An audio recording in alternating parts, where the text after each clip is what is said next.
শিক্ষার্থী বন্ধুরা, আমরা আবার আগের টাইমে চলে এসেছি, বেলা 12:30টায়। আশা করি সবাই ভালো আছো।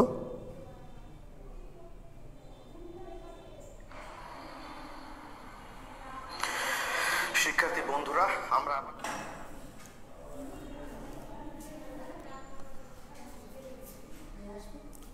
তোমার ক্লাসে বসে আছো, বসো বসো। আচ্ছা, একটু দেখি তোমাদের সাউন্ড আগে আসতে হবে, হ্যাঁ, বা সব কিছু ক্লিয়ার আছে কিনা একটু দেখো তো ভাই।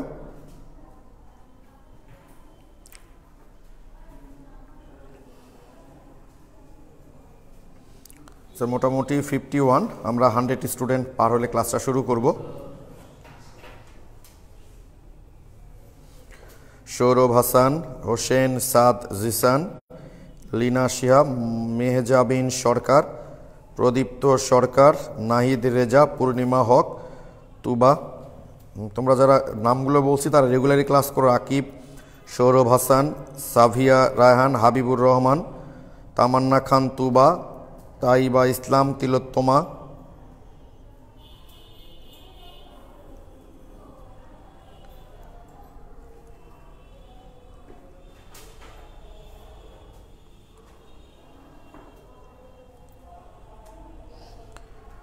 আচ্ছা থ্যাংক ইউ, সবাই লিখেছে অল ক্লিয়ার।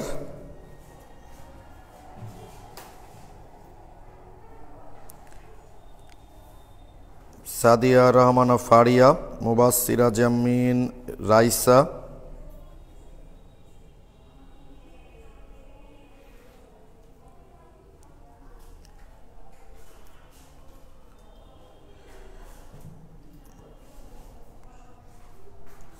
আচ্ছা মেহেদি হাসান জিজ্ঞেস করছো অর্গানিক কেমিস্ট্রি শেষ করতে আর কয়টা লেকচার লাগবে। আচ্ছা অমি, তুমি যেটা পোস্ট দিতে পারো পরে সলভ করবো আমরা, আমাদের অর্গানিকটা শেষ হয়ে যাক। অর্গানিক শেষ হলে তারপর আমরা বিগত সালের প্রবলেমগুলো সলভ করার চেষ্টা করবো আর কি। হ্যাঁ, এখন অর্গানিক শেষ করতে আর অনেক টাইম লাগবে ভাই, সেকেন্ড পেপার মানে তো পুরো অর্গানিক কেমিস্ট্রি। হ্যাঁ ওকে, আমি তোমাদের বলেছিলাম যে 200-র নিচে স্টুডেন্ট ক্লাসে থাকলে কিন্তু আমি ক্লাস শেষ করে ক্লাসটা ডিলিট করবো। হ্যাঁ, প্রায় আমি ক্লাসে আসা 2 মিনিট হয়ে গেল, এখন পর্যন্ত 125 স্টুডেন্ট ক্লাসে। ওকে,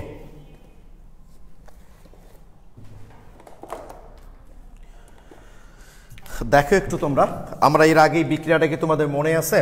যে তোমরা কি ক্যামেরাটা দেখতে পাচ্ছ? দেখো তো এখানে দেখা যায় কিনা। আচ্ছা, তো দেখো এই বিক্রিয়ার কথা কি তোমাদের মনে আছে? একটু দেখো তো ভাইয়া, এই বিক্রিয়ার কথাটা মনে আছে কিনা তোমাদের? 60 ডিগ্রি সেলসিয়াস তাপমাত্রায় যদি আমরা এই বিক্রিয়াটা 1 ডিগ্রি অ্যামিনকে ক্লোরোফর্ম এবং ক্ষারের সাথে 60 ডিগ্রি সেলসিয়াস তাপমাত্রায় উত্তপ্ত করি, তাহলে এখানে উগ্র গন্ধযুক্ত আইসোসায়ানাইড তৈরি হয়, পটাশিয়াম ক্লোরাইড প্লাস পানি। তো খেয়াল করো, 1 ডিগ্রি অ্যামিন ক্লোরোফর্ম, 1 ডিগ্রি অ্যামিনকে ক্লোরোফর্ম এবং ক্ষারের সাথে যদি আমরা 60 ডিগ্রি সেলসিয়াস তাপমাত্রায় উত্তপ্ত করি, তাহলে বিশ্রী উগ্র গন্ধযুক্ত আইসোসায়ানাইড তৈরি হয়। এই পরীক্ষাটার নাম মনে আছে? তোমরা একটু আমাকে কমেন্টে জানাও এই পরীক্ষাটার নাম কি ছিল আসলে। এই পরীক্ষাটার নাম কি ছিল তোমরা আমাকে একটু কমেন্টে জানাও। ও আচ্ছা, একটু বেশি উপরে লেখা হয়ে গেছে না? আচ্ছা ঠিক আছে, একটু পরে আমি পরে লিখছি, তো মোটামুটি দেখা যাচ্ছে। তোমরা আমাকে একটু জানাবা যে এই বিক্রিয়াটার আসলে নাম কি ছিল। এই যে 1 ডিগ্রি অ্যামিন নিয়েছি আমরা, ক্লোরোফর্ম এবং ক্ষারের সাথে 60 ডিগ্রি সেলসিয়াস তাপমাত্রায় বিক্রিয়া করলে এই যে উগ্র বা বিশ্রী গন্ধযুক্ত আইসোসায়ানাইড তৈরি হয়েছে। তোমরা আমাকে একটু প্লিজ বলো এই বিক্রিয়াটার নাম কি ছিল আসলে। হ্যাঁ, একটু উপরে হয়েছে, তবে দেখা যাচ্ছে। দেখো, যেহেতু তোমাদের পরিচিত বিক্রিয়া, তাই না? তুমি দেখবা যে পরিচিত কোনো একটা মানুষের নাম যদি আমরা একটু শুরুর দিকটা বলি, তাহলে কিন্তু বোঝা যায় কার নামটা বলা হচ্ছে। থ্যাংক ইউ, অমি লিখেছো, থ্যাংক ইউ। হ্যাঁ অমি, তোমাকে যেটা বলছিলাম ভাইয়া, যে আমরা না অধ্যায়টা শেষ করার পর সালের প্রশ্নগুলো সলভ করি, হ্যাঁ, তাহলে সুবিধা হবে। হ্যাঁ, একটু নিচে লিখবো ভাইয়া, বুঝতে পারছি। হ্যাঁ, শ্রাবণী বলেছো কার্বিলামিন, অমি লিখেছো কার্বিলামিন, কার্বিলামিন। Thank you. যারা মোটামুটি নিয়মিত পড়ালেখা করেছো তারা বুঝতে পেরেছো এই বিক্রিয়াটার নাম হচ্ছে কার্বিল অ্যামিন বিক্রিয়া। ওকে, কার্বিল অ্যামিন পরীক্ষা, এবং এই পরীক্ষা দ্বারা কিন্তু কি শনাক্ত করা যায় মনে আছে? 1 ডিগ্রি অ্যামিন এবং ক্লোরোফর্মের উপস্থিতি শনাক্ত করা যায়, সেটা অ্যালোফেটিক 1 ডিগ্রি অ্যামিন হোক বা অ্যারোমেটিক 1 ডিগ্রি অ্যামিন হোক না কেন, এটা আমরা আগে আলোচনা করেছি। সেম টাইপের একটা বিক্রিয়া ভাইয়া, এই নামীয় বিক্রিয়াগুলো কিন্তু তোমাদের মনে রাখতে হবে। ফেনল, ক্লোরোফর্ম, ক্ষার। দেখো জাস্ট এখানেও ক্ষার, ক্লোরোফর্ম, এখানেও ক্লোরোফর্ম, এখানেও ক্ষার, এখানেও ক্ষার, এখানেও 60 ডিগ্রি সেলসিয়াস তাপমাত্রাতেই বিক্রিয়াটা হবে। জাস্ট ওই জায়গায় তৈরি হয়েছিল আইসোসায়ানাইড, আর এখানে তৈরি হবে এই যৌগটা।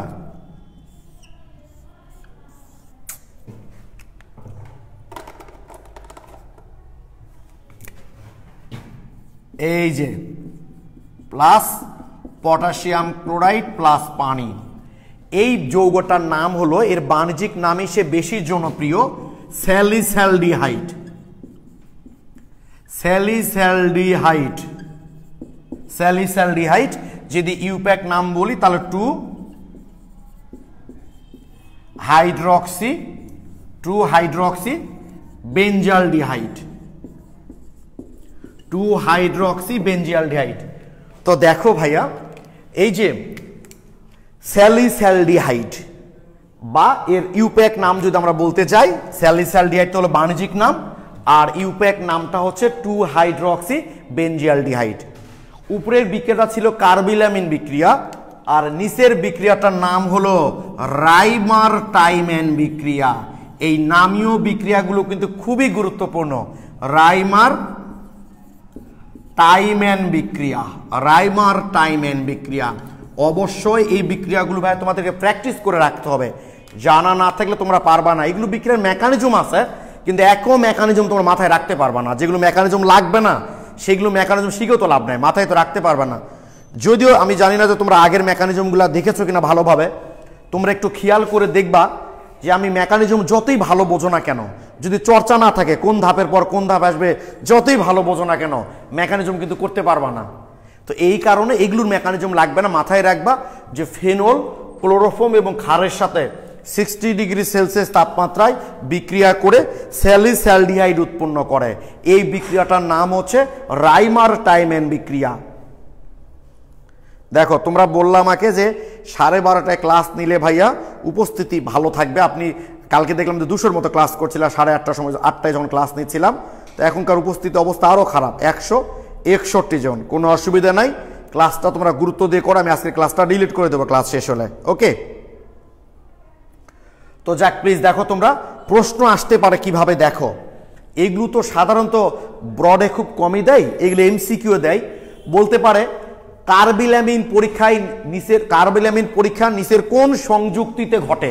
কোন সংযুক্তিতে ঘটে মানে কি কি লাগে? অপশনে কিন্তু এটাও থাকবে এটাও থাকবে, নিশ্চিত থেকো, কারণ স্টুডেন্টরা প্রায় উল্টাপাল্টা করে দেয়, কারণ সবই তো এক, শুধু এখানে অ্যামিনোমূলক আর এখানে ওয়েসমূলক, কি ঠিক আছে? আবার এইভাবে কোশ্চেন দেয়, রাইমার টাইম্যান বিক্রিয়াটি কোন সংযুক্তিতে ঘটে, মানে কি কি ব্যবহার করতে হয়, তখনও কিন্তু অপশনে দুটাই থাকে। মানে কার্বিলামিন বিক্রিয়াটা কোন সংযুক্তিতে ঘটে, দুটাই থাকে। রাইমার টাইম্যান বিক্রিয়া কোন সংযুক্তিতে ঘটে, অপশনে দুটাই থাকবে। তোমরা রুমে সালের প্রশ্নগুলা বের করে দেবে, এখান থেকে ব্যাপক প্রশ্ন এসছে। আবার পরীক্ষায় দিয়ে দিল ক্লোরোফর্ম ব্যবহার করা হয় নিচের কোন বিক্রিয়ায়, কার্বিলামিন, রাইমার টাইম্যান, কোব। উত্তর হবে 1 এবং 2। এইভাবে প্রশ্নগুলো কিন্তু তোমাদের পরীক্ষা থেকে আসতে পারে। বলতে পারে রাইমার টাইম্যান বিক্রিয়ায় কি উৎপন্ন হয়, এটা যে কতবার দিয়েছে তোমরা চিন্তাও করতে পারবা না, যে রাইমার টাইম্যান বিক্রিয়ায় কি উৎপন্ন হয়, এটা অসংখ্য বার পরীক্ষায় দিয়েছে। কি উৎপন্ন হয় আমাদের? স্যালিসালডিহাইড। ক্লিয়ার? এটা অসংখ্য বার ইতিপূর্বে দিয়েছে যে রাইমার টাইম্যান বিক্রিয়ায় কি উৎপন্ন হয়। তাহলে কার্বিলামিনটা গতদিন করে ফেলেছি আমরা, আজকে একটা গুরুত্বপূর্ণ নামীয় বিক্রিয়া করলাম আমরা, রাইমার টাইম্যান বিক্রিয়া। কারো কোনো প্রশ্ন আছে কিনা আমাকে একটু জিজ্ঞেস করো তো ভাইয়া তোমরা। এই যে তোমরা আবার কিন্তু দেখো নিজেদের মধ্যে কথাবার্তা শুরু করেছো। আমি তোমাদেরকে কিন্তু বারবার বলেছি যে নিজেদের মধ্যে কথাবার্তাগুলো বলবা না, তোমাদের প্রবলেম থাকলে সেগুলো তোমরা আমাকে বলবা। থ্যাংক ইউ, তুবা লিখেছো ক্লিয়ার ভাই। আসলে ক্লিয়ার মানে মেনলি এই বিক্রিয়াগুলো তোমাকে প্র্যাকটিস করে রাখতে হবে। অমি থ্যাংক ইউ ভাই, ক্লিয়ার লিখেছো। দিয়া লিখেছো ক্লিয়ার। তাইবা ইসলাম ক্লিয়ার। মেহজাবিন সরকার বুঝেছি ভাইয়া। ফাহমিদা ক্লিয়ার? থ্যাংক ইউ, সবাই বুঝতে পেরেছো। তাহলে আমরা একটা গুরুত্বপূর্ণ নামীয় বিক্রিয়াটা করে ফেললাম, সেটা হলো রাইমার টাইমেন বিক্রিয়া। এবার আমরা আরেকটা নামীয় বিক্রিয়া দেখব। আচ্ছা, আরেকটা কথা শিক্ষার্থী বন্ধুরা তোমাদেরকে একটু বলে দিই, সেইটা হচ্ছে তোমাদের একটা কাজ থাকবে, অর্গানিক কেমিস্ট্রির যত নামীয় বিক্রিয়া আছে, আগে আমি কি করতাম জানো, স্টুডেন্টদেরকে এই নামীয় বিক্রিয়াগুলো সিরিয়াল করে ওদেরকে হাতে দিয়ে দিতাম, মানে সাফায়। এখন আর দিই না, কারণ স্টুডেন্টদেরকে যখন আমি সাফায় দিয়ে দিই ওই বইয়ের মধ্যেই থাকে, ওরা মনে করে আজ নয় কাল, কাল নয় পরশু পড়বো, ওটা আর কোনোদিন পড়া হয়ে ওঠে না। তো এই কারণে তোমাদের কাজ হলো যেদিন যেদিন আমরা এই নামীয় বিক্রিয়াগুলো পাবো, যেমন রাইমার টাইমেন বিক্রিয়া, এরপর হচ্ছে কার্বেলামিন বিক্রিয়া করেছি আমরা, ফ্রিডেল ক্রাফট বিক্রিয়া করেছি, ফ্রিডেল ক্রাফট অ্যালকাইলেশন, অ্যাসাইলেশন, সামনে আরও নামীয় বিক্রিয়াগুলো আমরা করব। তারপর শনাক্তকরণ যে পরীক্ষাগুলো আছে, যেমন গতদিন আমরা খুবই গুরুত্বপূর্ণ কিছু শনাক্তকরণ পরীক্ষা করেছি, এই যে লিবারম্যান পরীক্ষা, এই পরীক্ষাগুলো অর্থাৎ নামীয় যে বিক্রিয়াগুলো আছে তোমরা অবশ্যই এইটা আলাদা করে রাখবা, মাথায় রেখো। অর্গানিক কেমিস্ট্রি কঠিন জিনিস না, আর আমার এখানে যে পোলাপানগুলো পড়ে তাদেরকে আরও বিষয়টা সহজ মনে হয়, তারপরও পোলাপানদের যেটা সবচেয়ে বড় প্রবলেম হয় বা ভুলে যাওয়ার টেন্ডেন্সিটা আসলে বেশি থাকে, যতই ভালো বোঝো না কেন ভুলে যাওয়ার টেন্ডেন্সি বেশি থাকে। আরেকটা বিষয় তোমাদেরকে বলছি, সেইটা হচ্ছে যে এই আমি যখন অনলাইনে ক্লাস দেব সামনে বসে থেকে কিন্তু খুব একটা বেশি লাভ হবে না, ওই অনলাইনে দেখার মতোই কিন্তু মনে হবে, কারণ আমি তো আসলে তোমাদের সাথে কথা বলতেছি, আমি তো কথা বলতেছি ফোনে যারা আছে তাদের সঙ্গে, এইটা একটা ব্যাপার কিন্তু। হ্যাঁ, মানে নর্মালি অফলাইন ক্লাস আর এই ক্লাসগুলো কিন্তু আসলে একরকম না। ওকে, থ্যাংক ইউ। তো আমরা আরেকটা বিক্রিয়া করব, নামীয় বিক্রিয়া, সেটা হলো কোপ বিক্রিয়া। কোপ, এগুলো সবই হচ্ছে ফেনলের বিক্রিয়া আর কি। এখন আমরা কোপ বিক্রিয়া করব, খাতায় লিখে রাখো, কোপ বিক্রিয়া।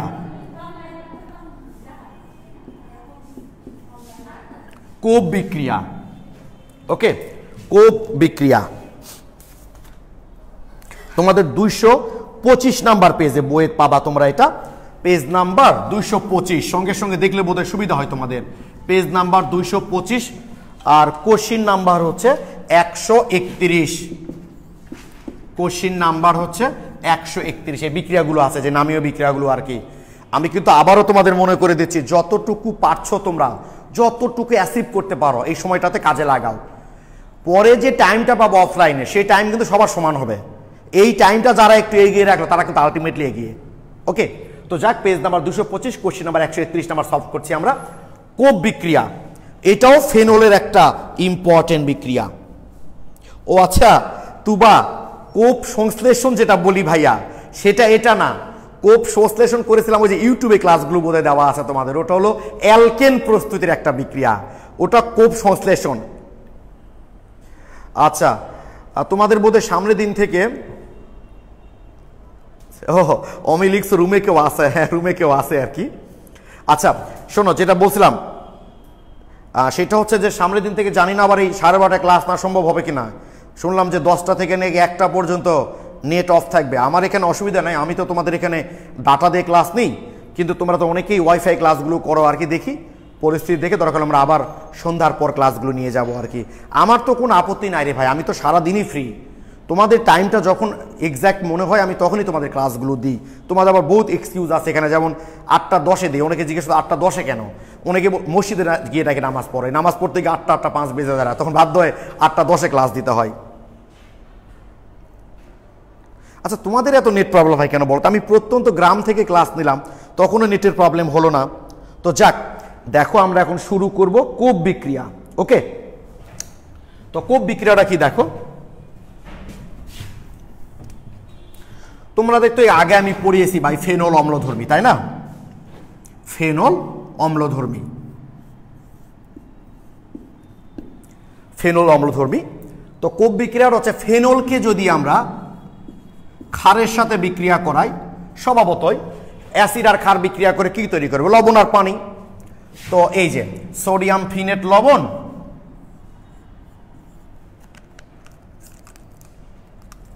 এই যে ভাই অ্যাসিড প্রোটন ত্যাগ করলে এইচ আর ওএইচ মিলে পানি তৈরি হবে, আর সোডিয়াম ফিনেট লবণ, সোডিয়াম ফিনেট লবণ আর পানি তৈরি হবে। এই যে সোডিয়াম ফিনেট লবণটাকে যদি ভালো করে খেয়াল করবা, এগুলো বিক্রিয়া খুব ইজি, একটু প্র্যাকটিস করলেই হয়ে যাবে। ফেনলকে সোডিয়াম হাইড্রোক্সাইডের সাথে যদি বিক্রিয়া করাই আমরা, তাহলে সোডিয়াম ফিনেট লবণ তৈরি হয়। এই লবণটাকে মধ্যে যদি আমরা এখন কার্বন ডাই অক্সাইড চালনা করি, কার্বন ডাই অক্সাইড যদি চালনা করি, তো তোমরা তো বুঝতেই পারছো এইটা হলো সলিড, লবণ যেহেতু এটা হলো সলিড, আর কার্বন ডাই অক্সাইড হলো গ্যাস। আচ্ছা, সলিড আর গ্যাস কি সহজে বিক্রিয়া করবে? অবশ্যই, একই প্রকৃতির না হলে সহজে বিক্রিয়া করে না। তাই এখানে কিছু চাপ দিতে হয়, এখানে কিছু চাপ, কিছু তাপ দিতে হয় আর কি। তাপটা মোটামুটি 125 ডিগ্রি সেলসিয়াস তাপমাত্রা বোধ হয়, 125 ডিগ্রি সেলসিয়াস তাপমাত্রা, আর 4 থেকে 7 ATM চাপ। ওকে, তো ওই সোডিয়াম ফিনেটকে যদি আমরা কার্বন ডাই অক্সাইডের সাথে চালনা করি, তাহলে কি হয় জানো? এই যে এই কার্বন ডাই অক্সাইড যেহেতু একটা গ্যাস, আর সোডিয়াম ফিনেট যেহেতু একটা সলিড, সহজে বিক্রিয়া করতে চায় না জন্য এখানে কিছু তাপ দিতে হয়, কিছু চাপ দিতে। এগুলো কিন্তু ফিক্সড, অর্থাৎ আমি এর আগেও বলেছি নামীয় বিক্রিয়া যেগুলো, সেই বিক্রিয়াগুলোতে যেগুলো ইউজ করা হয়েছে, যেমন গতদিন লিবারম্যান পরীক্ষায় তোমরা আমাকে অনেকে জিজ্ঞেস করছিলা যে ভাইয়া সোডিয়াম নাইট্রাইট আর সালফ্রিক অ্যাসিড না দিয়ে HCl দিলে কি হবে না? না, হবে না। নামীয় বিক্রিয়াগুলোতে যেটা ব্যবহার করা হয়েছে ওইটাই দিয়ে তোমাকে কাজটা করতে হবে। তাহলে এখানে তৈরি হবে তোমাদের সোডিয়াম। আচ্ছা, এইটা আগে একটু একটা জিনিস তোমাদের দেখাই আমি। জানো এই অ্যাসিডটার নাম কি? আগে একটু বলো, তারপর আমি বিক্রিয়া করাচ্ছি। দেখা যায় তো না এটা?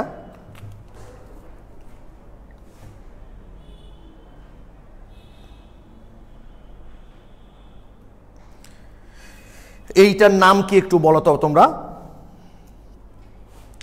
একটু তোমরা বলো, তোমরা কেউ জানো কিনা এই অ্যাসিডটার নাম কি?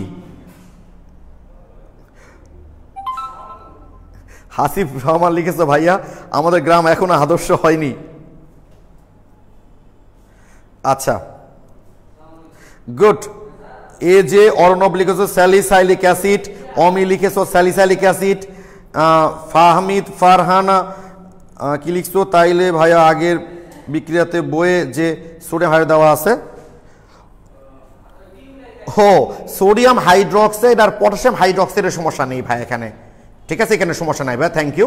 কে বললো এটা? Thank you Fahmid. ঠিক আছে, হ্যাঁ, সবাই লিখেছো স্যালিসাইলিক অ্যাসিড। আসলে কি জানো, এই কোপ বিক্রিয়াতে কিন্তু স্যালিসাইলিক অ্যাসিডই তৈরি হয়। দেখো, সেটাই দেখাবো আমি। কোপ বিক্রিয়াতে কিন্তু আমাদের স্যালিসাইলিক অ্যাসিড তৈরি হয়। যেমন রাইমার টাইমেনে কি দেখলাম আমরা? স্যালিসালডিহাইড তৈরি হলো, আর কোপ বিক্রিয়াতে তৈরি হয় স্যালিসাইলিক অ্যাসিড। দেখো কিভাবে তৈরি হয় এটা। স্বাভাবিক, এই যে অক্সিজেন স্বাভাবিক ইলেকট্রন টেনে নেয়, তাহলে এই কার্বন আংশিক ধনাত্মক, আর এ হবে কিভাবে বলো তো? ঋণাত্মক। ফলে তোমরা তো জানো বেনজিন বলের সাথে কারা যুক্ত হতে পারে? বেনজিন বলের সাথে কারা যুক্ত হতে পারে? যারা ইলেকট্রন আকর্ষী বিকারক, মানে পজিটিভ চার্জধর্মী। ফলে কি হয় জানো? এই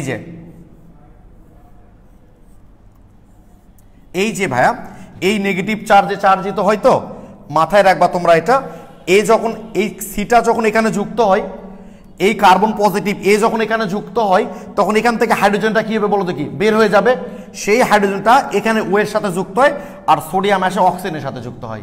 আমি আবারও বলছি, কার্বন পজিটিভ চার্জধর্মী যখন এই কার্বনে যুক্ত হবে, স্বাভাবিক এখান থেকে হাইড্রোজেন তো প্রতিস্থাপন হয়ে যাবে, সেই হাইড্রোজেনটা ওয়ের কাছে চলে যায়, আর সোডিয়ামটা এখানে এসে এই যে অক্সিজেন ঋণাত্মক আছে না, তার সাথে যুক্ত হয়।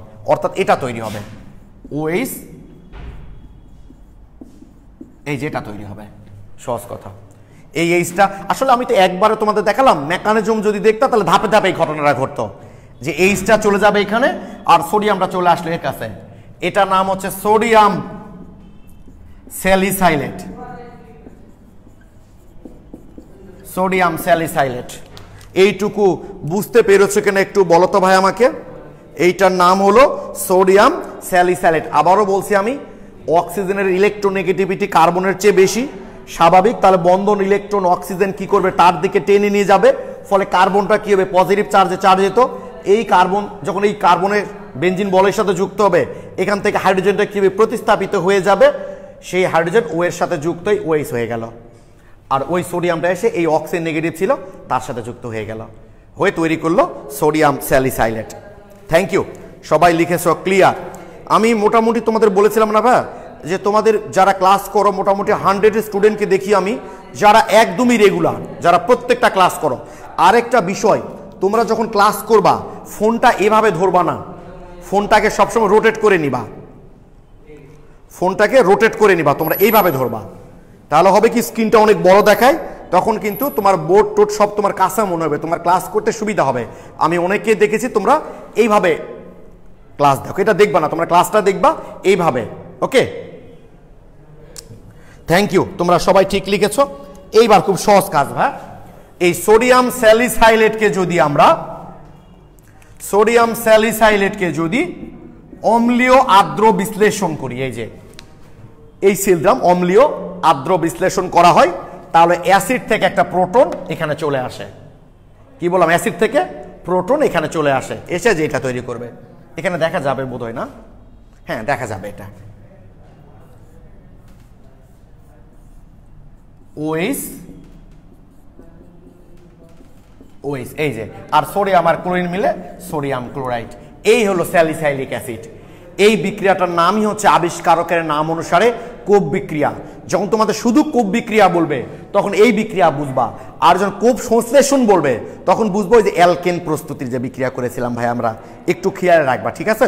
শুধু কোপ বিক্রিয়া বললে তোমরা এটা বুঝবা, আর যদি কোপ সংশ্লেষণ বলে তাহলে ওই যে ইউটিউবে যে ক্লাসটা দেওয়া আছে আমাদের অ্যালকেন প্রস্তুতির বিক্রিয়াটা, ওইটা বুঝবা। এই হলো আমাদের ফেনলের আরেকটা বিক্রিয়া, যেটাকে আমরা কোপ সংশ্লেষণ বললাম। এই লাইভ ক্লাস রোটেট করা যায় না, কে বললো বোকা? এই যে দেখো, এই দেখতে পাচ্ছ, তোমার কি ক্লাসটা দেখতে পাচ্ছ রোটেট হয়েছে কিনা? দেখো দেখি, দেখা যায় না এখানে ক্লাসটা, এই যে রোটেট হয়েছে। কে বলো লাইভ ক্লাস রোটেট করা যায় না? এই তো, ঠিক আছে।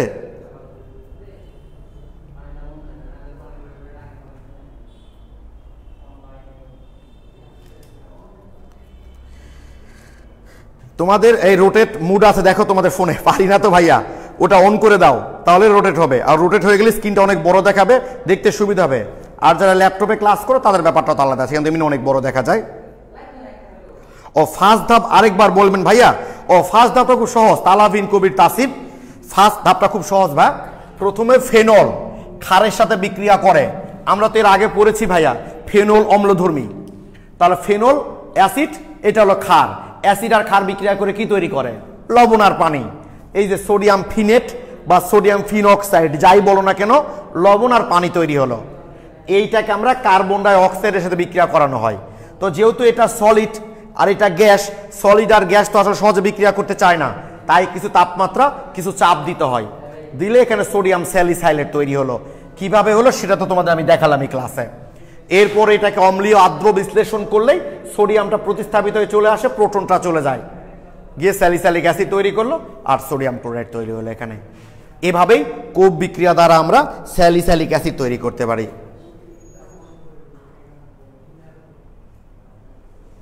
এই কমেন্ট করা যায় না বোকা, তোমরা তো দেখছি ফোনের ফাংশন কিছু বোঝো না। আমার আদি তো অনেক ভালো বোঝে, দেখে এই যে কমেন্ট করা যায় কিনা দেখো, এই যে এই দেখতে পাচ্ছ রোটেট করলে কমেন্ট করা যাচ্ছে, এই দেখে সরাই দিলে চলে যাবে, এই দেখো আবার নিয়ে আসলে চলে আসবে, সব হবে। মাঝখান থেকে স্ক্রিনটা তোমাদের বড় দেখাবে, এই যে চলে যাচ্ছে কমেন্ট, এই যে চলে গেল। আবার তুমি কমেন্টগুলো দেখতে চাও, নিয়ে আসো, কি বলো?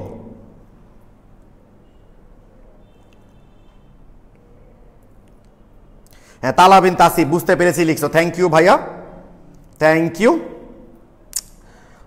আচ্ছা থ্যাংক ইউ। নাহিদ্রিদা, পেরেছি ভাইয়া, এবার পারছো তুমি তোমার ফোন রোটেট করতে, থ্যাংক ইউ। চেষ্টা করতে হয় কোনো কাজে, বুঝছো? আমি তো ফোনের ফাংশন তেমন কিছুই বুঝি না, আমি আমার পিচি মানে আদির কাছ থেকে গেলে বুঝাই নেই, জানো? ও এটা লেখা বোঝা যায় না, 4 থেকে 7 ATM চাপ, এগুলো তোমাদের বই দেওয়া আছে। আকিব যায় না, কোনো প্রবলেম হয় না, ক্লাস করে দেখো। 4 থেকে 7 ATM চাপ, 4 থেকে 7। ওকে ওকে, এইবার আমরা আরেকটা গুরুত্বপূর্ণ যৌগ প্রস্তুতি দেখব, সেটা হলো, বলতে পারবা এই অ্যাসিডটার নাম কি? তোমরা যখন ল্যাবরেটরি নিরাপদ ব্যবহার অধ্যায় ক্লাস করছিলা, একটু স্মরণ করে দেখো তো, বা আজকে রুমে তোমরা ফার্স্ট পেপারের প্রথম অধ্যায় বা আমার এখানে যারা পড়ছো খাতাগুলো বের করে দেখবা। এই যে ডিডিটি, তারপরে একটু পরে যে যৌগটা আমি লিখবো পিক্রিক অ্যাসিড, ও নামটা বলেই দিলাম। এই যৌগগুলো আর কিন্তু তোমরা টিএনটি, ট্রাইনাইট্রোটোলুইন, এগুলো তোমরা আমাকে প্রায় জিজ্ঞেস করছো। তখন আমি কিন্তু তোমাদের বলেছিলাম, মনে আছে কিনা, যে সেকেন্ড ইয়ারে যাই অর্গানিক কেমিস্ট্রি পড়ি, তখন তোমরা খুব ভালো মতো বলতে পারবা এটাও। তো এখন সেই যৌগগুলো আস্তে আস্তে তোমরা শিখবা।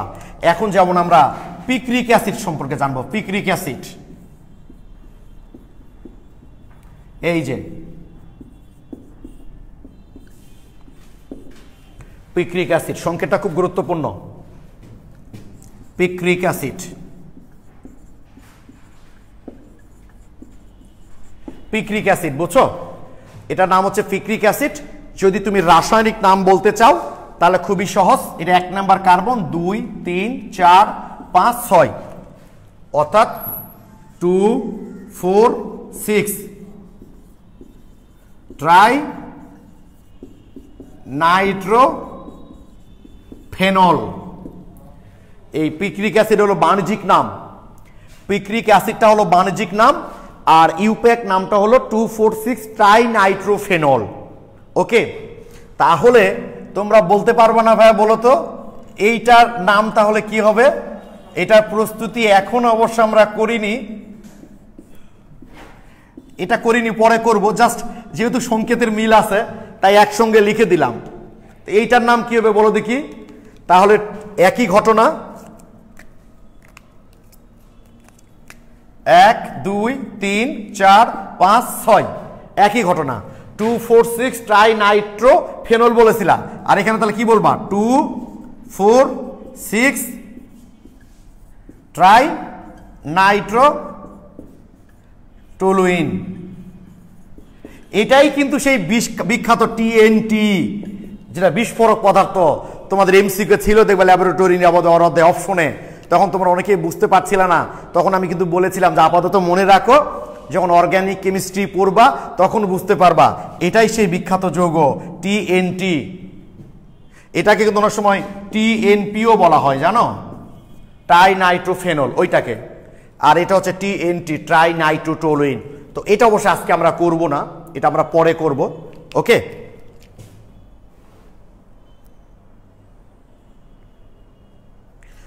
ও হ্যাঁ, আলভিনুর কিন্তু এগুলোতে খুবই এক্সপার্ট। আলভিনুর ফোন কিভাবে রোটেট করতে, শোনো, ফোন টোন এগুলো ব্যাপারে কোনো প্রবলেম হলে তোমরা আলভিনুরকে নক করো। হ্যাঁ, ও কিন্তু এই ব্যাপারগুলোতে খুবই এক্সপার্ট, ও তোমাদেরকে হেল্প করবে। ওকে, তো টিএনটির প্রস্তুতি আমরা পরে করব। আজকে আমরা ফেনল প্রস্তুতি করব ভাইয়া, সরি পিক্রিক অ্যাসিড প্রস্তুতি করব। এটার দুটা প্রস্তুতি আছে। আপাতত আজকে তোমাদের খুব সহজ প্রস্তুতিটাই দেখাচ্ছি, বড়টা আমরা পরে দেখব। আপাতত মাথায় রাখবা ভাইয়া তোমরা, যদি আমরা ফেনলকে যদি নাইট্রেশন করি, সহজ কথা, ফেনলকে যদি নাইট্রেশন করি, তোমরা তো জানো ভাইয়া অবশ্যই এটাও কনসেন্ট্রেট, এখানে কনসেন্ট্রেট সালফিউরিক অ্যাসিড ব্যবহার করতে হয়। বলেছিলাম মনে আছে কি, যে যেখানে নাইট্রেশন বিক্রিয়া করবা সেখানে কিন্তু সালফিউরিক অ্যাসিড লাগবেই। তো বিভিন্ন ধাপে, এক ধাপে তো হয় না, বিভিন্ন ধাপে প্রথমে অর্থোনাইট্রোফেনল, প্যারানাইট্রোফেনল, তারপর আবার একত্রিত হয়। সহজ কথা হচ্ছে একবারে লিখতে পারি আমরা। ফেনলকে যদি আমরা গাঢ় সালফিউরিক অ্যাসিডের উপস্থিতিতে গাঢ় নাইট্রিক অ্যাসিডের সাথে বিক্রিয়া করে, অর্থাৎ নাইট্রেশন করি, তাহলে এটা 3 মোল লাগবে, তাই না? তাহলে এই যে 3টা নাইট্রোমূলক যুক্ত হবে প্লাস 3 মোল পানি তৈরি করবে। এইভাবেই তোমরা সরাসরি করে ফেলতে পারো যে ফেনলকে যদি আমরা নাইট্রেশন করি তাহলে সরাসরি 2,4,6, ও হাসিবুল শান্ত, এর বাণিজ্যিক নাম নাই ভাই, না ওই টিএনটিকে, ওই ট্রাইনাইট্রোটোলুইনকে টিএনটি বলা হয় ভাই, বুঝছো? ওকে, তাহলে এই যে আমরা সরাসরি করে ফেললাম এখানে। তো তোমাদের কিন্তু বেশ কিছু ব্যবহার ট্যাবহার আছে ভাই, বুঝছো? ফেনলের বেশি ব্যবহার আছে, এই ব্যবহারগুলো কিন্তু ভাই পড়বা তোমরা। ওকে, পিক্রিক অ্যাসিডের ব্যবহার আছে, এই ব্যবহারগুলো ভাই পড়বা। তোমাদের তো মনে হচ্ছে যে আজকের বিক্রিয়াগুলো একটু বড় বড়, আসলে অ্যারোমেটিক যৌগের বিক্রিয়া তো ভাই বড় হলেও কিন্তু বিক্রিয়াগুলো কঠিন না। প্রথমের বিক্রিয়াগুলো ছোট ছোট বিক্রিয়া ছিল, কিন্তু প্রথম শিখছিলা তখন কিন্তু একটু কঠিন লাগছিল। এখন প্র্যাকটিস করে দেখবা। না তালাভিন কবির তাসিম, না ভাইয়া, ও অমি, ওই যে ভাই এটা তো অর্থ প্যারা নির্দেশক, আসলে প্রথমে অর্থ নাইট্রোফেনল প্যারা নাইট্রোফেনল হয়, তারপর দুটো আবার একত্রিত হয়, ওই আবার নাইট্রেশন হয়, তাই আমরা একবারে লিখেছি এটা কি, ঠিক আছে? অমি একবারে লিখেছি। আর তালা এত লাগবে না ভাইয়া, বুঝছো কৌশল, এত কৌশল তোমার মনে রাখতে পারবা না। ওকে, যেগুলো লাগবে। আচ্ছা, তামান্না খান তুবা লিখেছে আজকের গুলো মজার, আসলে আগের গুলো মজার, তোমাদের বেজ অনেকটা ভালো হয়ে গেছে অর্গানিক কেমিস্ট্রি, তো তাই যত সামনে যাবা দেখবে এখন তত মজা লাগবে বিষয়গুলো। ওকে, তোমরা কিন্তু অবশ্যই ব্যবহারগুলো ভাই পড়ে নিবা। ওকে, ও আমি লিখেছো ক্লিয়ার, হ্যাঁ থ্যাংক ইউ। তো ব্যবহারগুলো পড়ে নিবা। এবার আমরা ফেনল থেকে বেশ কিছু যৌগ প্রস্তুতি দেখব, তোমাদের 226 নাম্বার পেজে দেখবা, 226 নাম্বার পেজের 132 নাম্বার কোশ্চেন। ফেনল থেকে আমরা বেশ কিছু যৌগের প্রস্তুতি দেখব, প্রত্যেকটা বিক্রিয়া গুরুত্বপূর্ণ। ফেনল থেকে বেনজিন, প্রথমে আমরা ফেনল থেকে প্রস্তুত করব বেনজিন। এই বিক্রিয়াটা প্রায় জায়গায় দেয় বেনজিন। দেখো ভাই,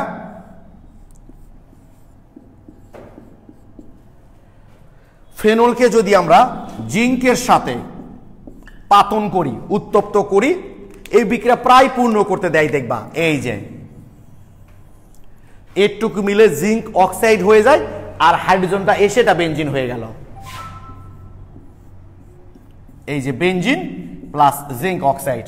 ফাইনাল পরীক্ষা বলো, অ্যাডমিশন টেস্ট বলো না কেন, এই সহজ বিক্রিয়াটা কিন্তু প্রায় জায়গাতেই দেয়, প্রায় দেয়।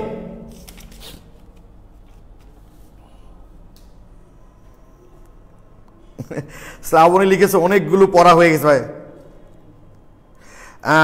নাসিমা খাতুন, ভাইয়া ডাইলুট নাইট্রিক অ্যাসিড দিলে হবে না? না ভাইয়া, আমি যখন তোমাদের কৌশল পড়িয়েছিলাম দেখবা ওই যে বেনজিনের নাইট্রেশন বিক্রিয়া, তখন এই কথাগুলো কিন্তু বলেছিলাম যে কেন গাঢ় নাইট্রিক গাঢ় সালফ্রিক দুটো একসাথে ব্যবহার করতে এবং গাঢ় ব্যবহার করতে হয়। হবে না, গাঢ়ই ব্যবহার করতে হবে। অমি লিখছো যত সামনে যাচ্ছি তত মনে রাখতে হচ্ছে। এই অর্গানিক কেমিস্ট্রির একটাই প্যারা, একটু মনে রাখাটা ঝামেলা।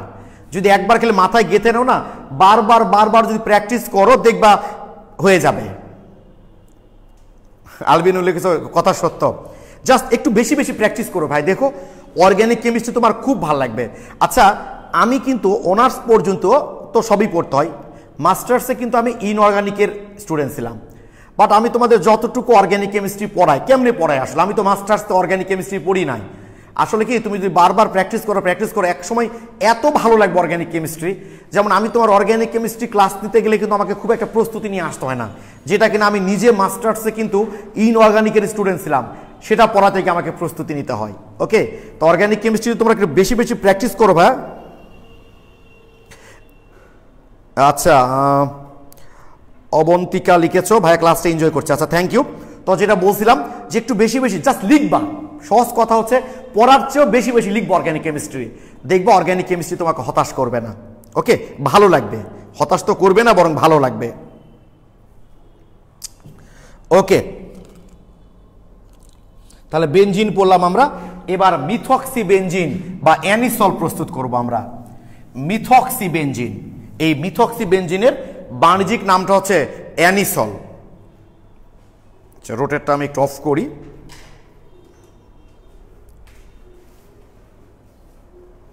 হ্যাঁ, আকিব লিখেছে ভাইয়া ক্লোরোবেনজিন থেকে অবশ্যই যাবে। আমি বললাম যেটা একটু পরে করাবো তোমাদের, ওটা তোমাদের বইয়ে দেওয়া আছে দেখবা। ক্লোরোবেনজিন থেকে পিকি অ্যাসিড অবশ্যই তৈরি করা যাবে, ওটা আমরা পরে করব, তোমাদের বইয়ে ওটা দেওয়া আছে। ওকে, আচ্ছা, মিথক্সি বেনজিন বা অ্যানিসল বললাম তাই না? অ্যানিসল, মিথক্সি বেনজিন বা অ্যানিসল, মিথক্সি বেনজিন বা অ্যানিসল। ওকে, তাহলে তোমাকে একটা যৌগ যখন তোমাকে প্রস্তুত করতে বলবে, সবার আগে কিন্তু ভাই তোমাকে একটা জিনিস মাথায় রাখতে হবে, ওটা সংকেতটা আসলে কি, তাহলে কি তুমি বুঝতে পারবা মিথক্সি বেনজিন। তাহলে এইটা সংকেত না, মিথক্সি বেনজিন এইটা না কি? ঠিক আছে, এটা মিথক্সি বেনজিন। তো এইটা একটা ইথার, আমরা সম্ভবত গত ক্লাসেই করেছি, ইথার প্রস্তুতির একটা বিক্রিয়া করেছে, মনে আছে? উইলিয়ামসন বিক্রিয়া। উইলিয়ামসন বিক্রিয়া। নিশ্চয়ই মনে আছে তোমাদের, এটা গত ক্লাসে কিন্তু এই বিক্রিয়াটা আমরা করেছিলাম, উইলিয়ামসন বিক্রিয়া। তো নিশ্চয়ই আমরা উইলিয়ামসন বিক্রিয়া দ্বারা এই ইথারটা সহজে প্রস্তুত করে ফেলতে পারি ফেনল থেকে। কিভাবে দেখো একটু।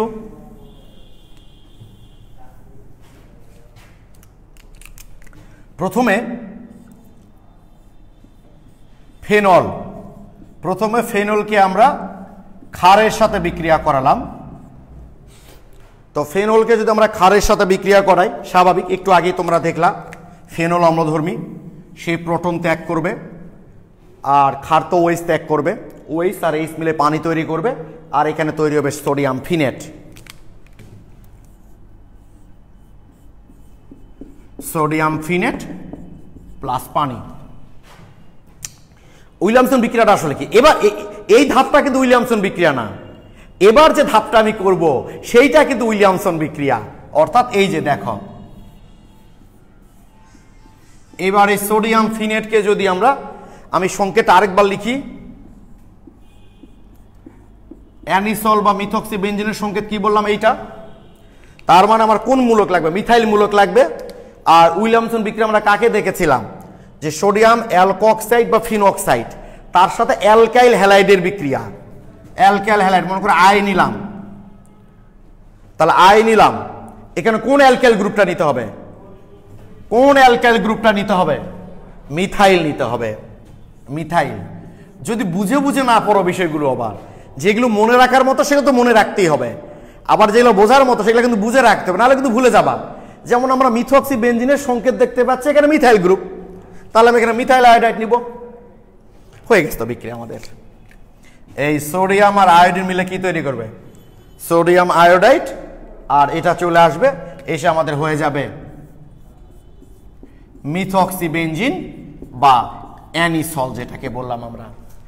আমি আরেকবার বলছি, এই বিক্রিয়ার এই ধাপটুকুর নাম কিন্তু উইলিয়ামসন বিক্রিয়া। পুরো বিক্রিয়ার নাম কিন্তু উইলিয়ামসন না। যে প্রথমে আমরা ফেনলের সঙ্গে ক্ষারের বিক্রিয়ায় সোডিয়াম ফিনক্সাইড তৈরি করলাম, এবার সোডিয়াম ফিনক্সাইডকে অ্যালকাইল হ্যালাইডের সাথে বিক্রিয়া করলাম। কোন অ্যালকাইল গ্রুপ নিব আমি? যেহেতু আমার মিথক্সি মিথাইল, যদি ইথক্সি বলতো তাহলে ইথাইল নিতাম, প্রোপক্সি বললে প্রোপাইল নিতাম, যে অ্যালকাইল গ্রুপটা বলবে সেই অ্যালকাইল হ্যালাইড নিতাম। হয়ে গেল আমাদের অ্যানিসল বা মিথক্সি বেঞ্জিন প্রস্তুতি।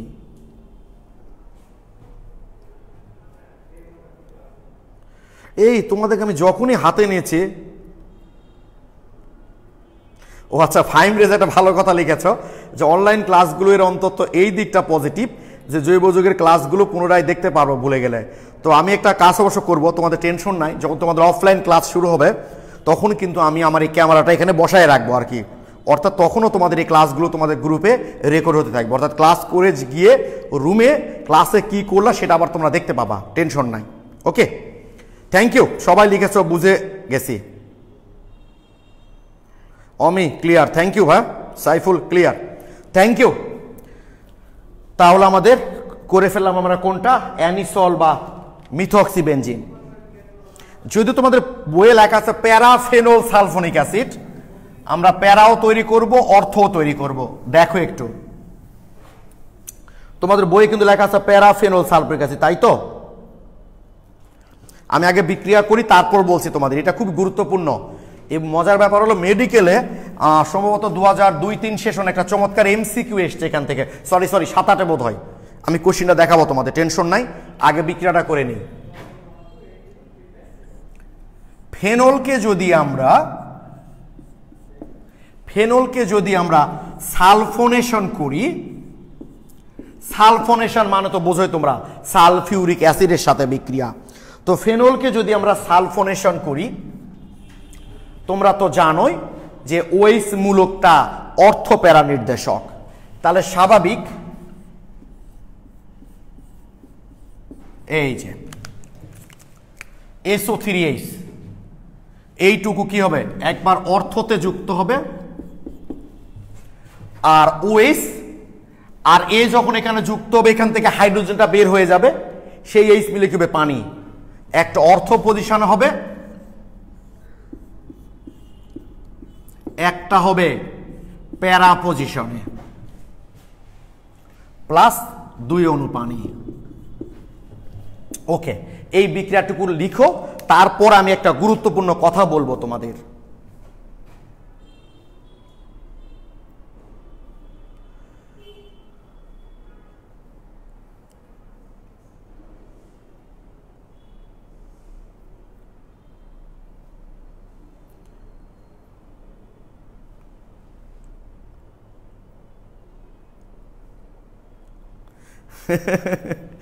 শরীফুল ভাই আমার কলিগ, আমার বন্ধু সবই, ও লিখছে ভাই কলেজের ক্লাস নিলেন পুরাতন টি শার্ট পরে, আর এখন মনের মানুষের দেওয়া টি শার্ট পরে ক্লাস নিচ্ছেন।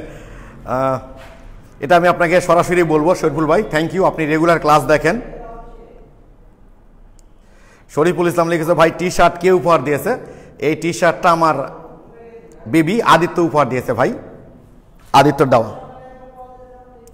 আচ্ছা, আনিসুর রহমান খান লিখেছো আরেকবার। ওকে, দেখো ভাইয়া, ফেনল ওএইচ মূলকটা হলো কি অর্থপ্যারা নির্দেশক, তাহলে স্বাভাবিক যে মূলকগুলো অর্থপ্যারা নির্দেশক তাদের সেই মূলকযুক্ত যৌগের সঙ্গে যদি আমি বিক্রিয়া করাই, তাহলে একটা হবে কি অর্থ উৎপাদ, একটা হবে কি প্যারা উৎপাদ। একটা অর্থ ফেনল সালফোনিক অ্যাসিড আর একটা হলো প্যারা ফেনল সালফোনিক অ্যাসিড। আমি নামগুলো লিখে দিচ্ছি, আমার হাতের লেখা তো অসাধারণ, বুঝতে পারবা কিনা দেখি। এটা হলো অর্থ ফেনল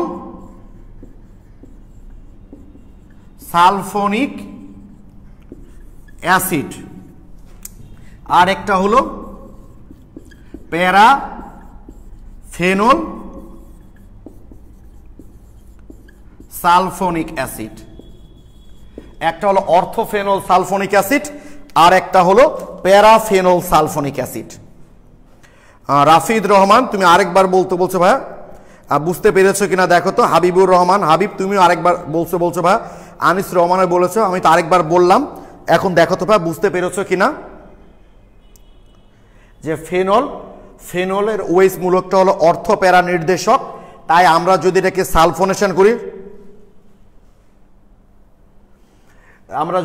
সালফোনেশন করি, তাহলে একটা হবে, ও তাপমাত্রার ব্যাপারটাই তো বলবো।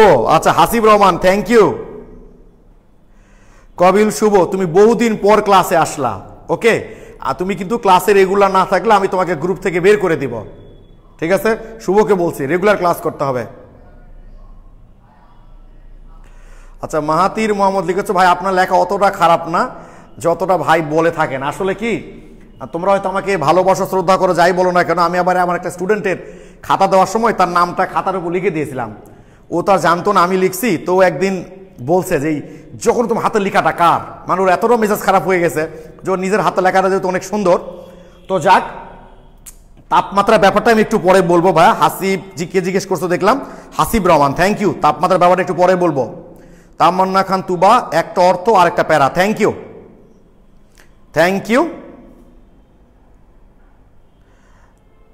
আচ্ছা, এই যে অর্ণব, না ভাইয়া এখানে direct 2,4,6 try phenol sulphonic acid করা যায় না ভাইয়া। ওকে, তুবা লিখেছো, আপনার হাতের লেখা বুঝতে সমস্যা হয় না। ওকে, তাহলে এখন আমার বিশ্বাস তোমরা বিক্রিয়াটা বুঝতে পেরেছো যে ফেনলকে যদি আমরা সালফোনেশন করি তাহলে একটা হচ্ছে অর্থোফেনল সালফোনিক অ্যাসিড আর একটা হচ্ছে প্যারাফেনল সালফোনিক অ্যাসিড। এখন মজার ব্যাপার হচ্ছে যে খুব ভালো করে খুব গুরুত্ব দিয়ে আমার এই কথাটা এখন শোনো তোমরা। সেটা হলো, আমি আগে লিখে দিই তারপর কথা বলি। এটা নিম্ন তাপমাত্রায়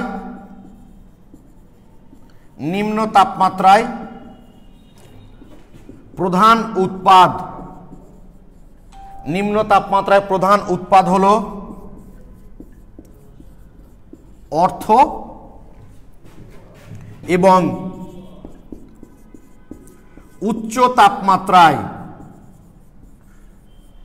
উচ্চ তাপমাত্রায় প্রধান উৎপাদ হলো প্যারা।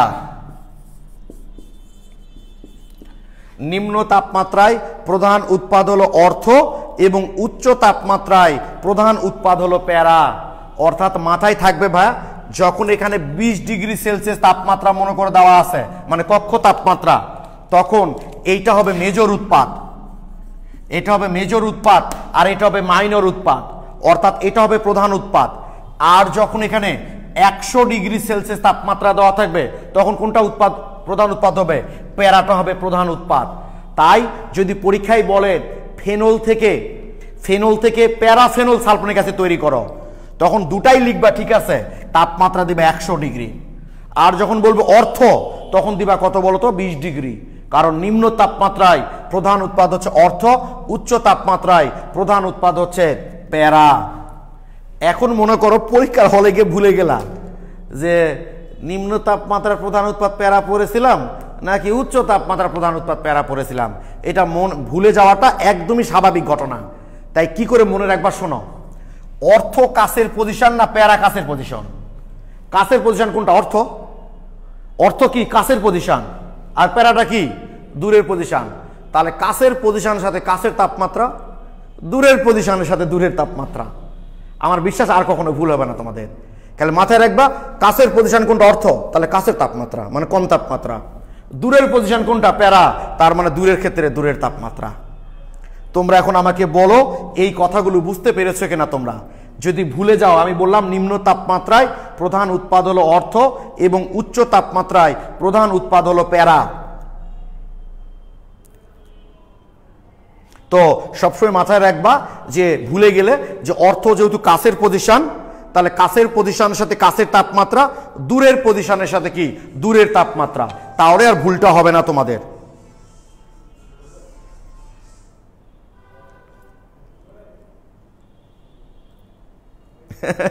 আলফিনুল লিখেছে রাজনৈতিক হুমকি আর কয়দিন দিবেন। কাকে লিখেছো ভাই এটা?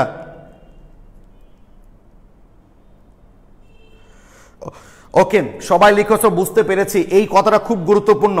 তাহলে তোমরা আমাকে একটা বলো তো, অর্থোফেনল সালফোনিক অ্যাসিডকে উত্তপ্ত করলে কি তৈরি হবে? যদি এমসিকিউ কোশ্চেন দেওয়া হয়, তোমরা আমাকে একটা প্রশ্নের উত্তর দাও। তাহলে অর্থোফেনল সালফোনিক অ্যাসিডকে উত্তপ্ত করলে কি তৈরি হবে? অর্থোফেনল সালফোনিক অ্যাসিডকে উত্তপ্ত করলে কি তৈরি হবে? অর্থোফেনল সালফোনিক অ্যাসিডকে উত্তপ্ত করলে কি তৈরি হবে? তোমরা আমাকে একটু কমেন্টে জানাও। আচ্ছা আচ্ছা, সৈকত একটা চমৎকার কথা বলেছ যে তাপমাত্রা বেশি হলে গরম বেশি লাগে, তাই প্যারাও বেশি। ঠিকই বলেছে যে গরম বেশি হলে তো আসলে প্যারা বেশি, আর বেশি তাও যেভাবে খুশি ভাই। থ্যাংক ইউ সৈকত, সুন্দর উদাহরণ দিয়েছ। আচ্ছা, আমাকে একটু বলো, অর্থোফেনল সালফোনিক অ্যাসিড উত্তপ্ত করলে কি তৈরি হবে? খালিদ মাহমুদ, প্যারা অর্থোফেনল। না, হয়নি। শ্রাবণী, কনগ্রাচুলেশন, ঠিক উত্তর দিয়েছ, প্যারাফেনল সালফোনিক অ্যাসিড।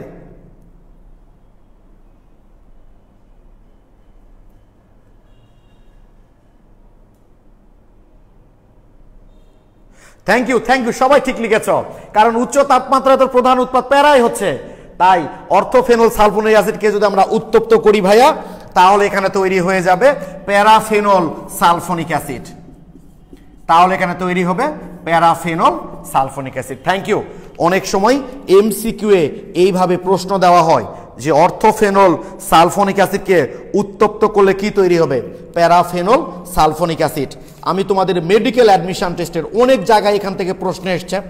তো মেডিকেলের কোশ্চেন দেখানোর কারণ হচ্ছে, মেডিকেল প্রিপারেশন যারা নেয় তারা অনেকেই মনে করে যে শুধু বোধে মুখস্থ টুখস্থ করে গেলেই হবে, তেমন বোঝা টোজার দরকার নাই।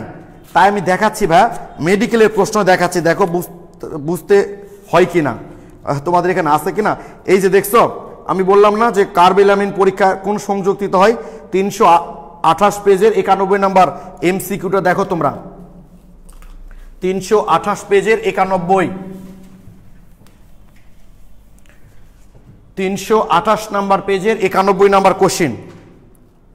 কার্বেলামিন পরীক্ষা দেখছো? এ নাম্বার অপশন দেখো আর তোমরা বি নাম্বার অপশন দেখো, দুটাই অপশনে দেওয়া আছে। কি দেখছো তোমরা? দুটাই কিন্তু অপশনে দেওয়া আছে, ভালো করে খেয়াল করো। হ্যাঁ, পেয়েছি আমরা, যেটা আমি তোমাদের দেখাতে চাচ্ছিলাম।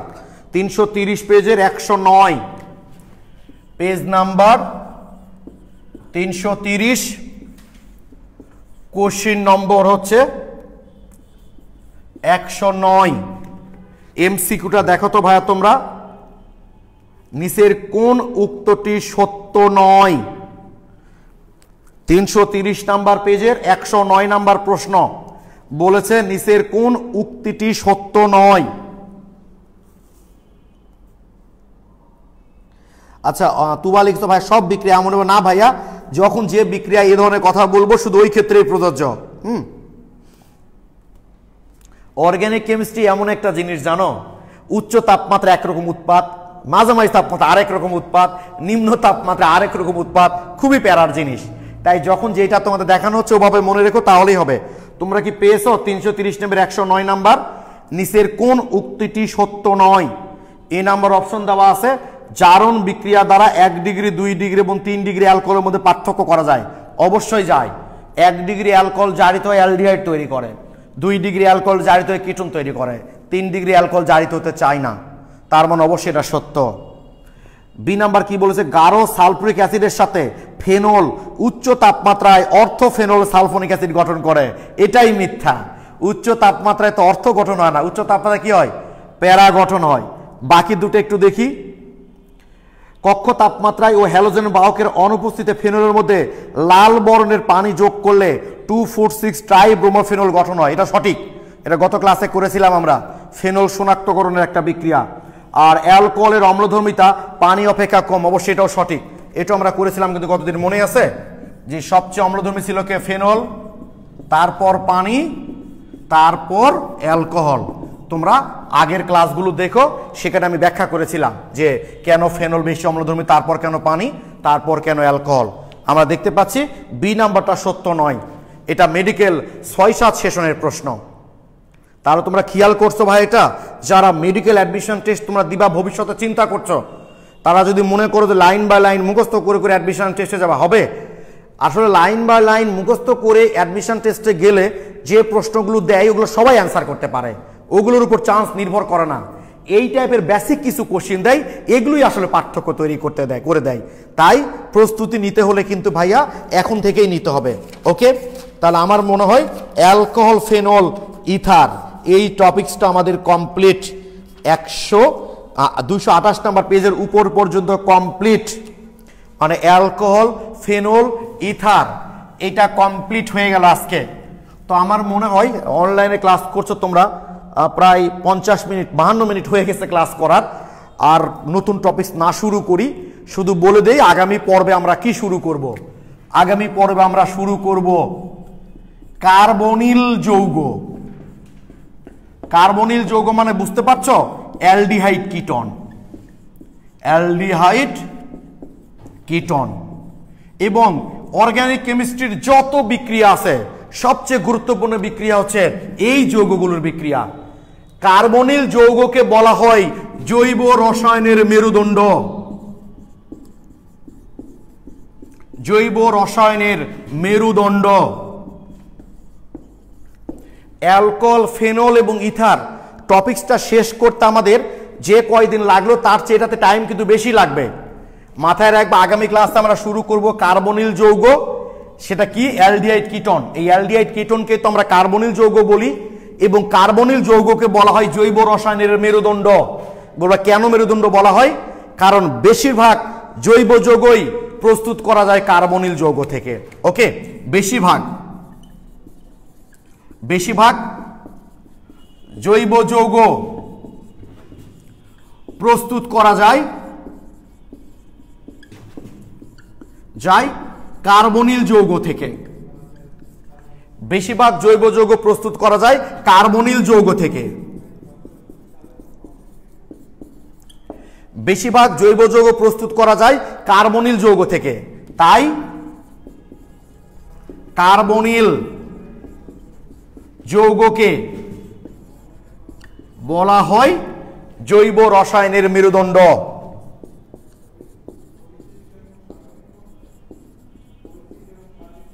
জৈব রসায়নের মেরুদণ্ড। তাহলে মাথায় থাকে জানো ভাই যে কার্বনিল যৌগকে আমরা জৈব রসায়নের মেরুদণ্ড বলে থাকি। কেন বলে থাকি? বেশিরভাগ জৈব যৌগই এই প্রস্তুত করা হয় কার্বনিল যৌগ থেকে। তাই কার্বনিল যৌগকে বলা হয় জৈব রসায়নের মেরুদণ্ড। তো আজকে এই পর্যন্তই। আমি তোমাদেরকে বলে দিলাম যে আগামী পর্বে কি হবে। কার্বনিল যৌগের মতো একটা ইম্পর্টেন্ট টপিক যদি মিস করতে চাও তো একান্ত তোমাদের ব্যাপার। আমি নিয়মিত ক্লাস নিব তোমাদের। যদি আমাদের এই যে ঘোষণাটা এসছে 10টা থেকে 1টা পর্যন্ত নেটওয়ার্ক থাকবে না, এই ঘোষণা যদি বাস্তব থাকে, কালকে থেকে যদি সত্যি পালিত হয়, তাহলে আমাদের টাইম চেঞ্জ করা ছাড়া তার উপায় নাই আসলে, তখন চেঞ্জ করা হবে। আর যদি এই প্রবলেম না হয় তাহলে আর চেঞ্জ করা হবে না। সবাই ভালো থেকো, সুস্থ থেকো, সবার জন্য শুভকামনা রইল।